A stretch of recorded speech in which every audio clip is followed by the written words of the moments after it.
Mäletan, kui ma olin umbes 33-34 ja mul tulid elus mingid raskemad perioodid, suuremad läbielamised ja sellest ajast saadik siis umbes 20, üle 20 aasta, 25 aastat peaaegu ma olen kirjutanud päevikut vähemalt korra kuus. Viimased 15 aastat või isegi nii on kuskil 150-200 lehekülge aastas. Ja kui ma ütlen korra kuus, siis minimaalselt tähendab see seda, et ma iga kuu lõpus teen sellise nagu kronoloogilise sündmuste kokkuvõtte sellel kuul juhtunust.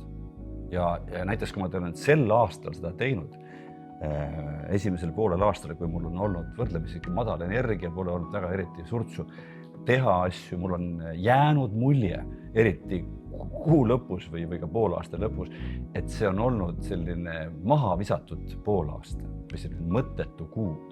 Ja siis, kui ma loen ka 30 päeva lõpus seda, mis on sündinud sel aastal, ma olen jahmunud kui värvirikas, kui kirev, kui tegus, kui sündmuste rohke. Ja samas, kui ma ei oleks neid asju kirja pannud ja peatunud ja meenutanud, siis mulle oleks jäänud domineerima see kuu lõpu või poolaasta lõpu või aasta lõpu mulje ja see tunne, et mul on olnud vilets kuu või vilets poolaasta.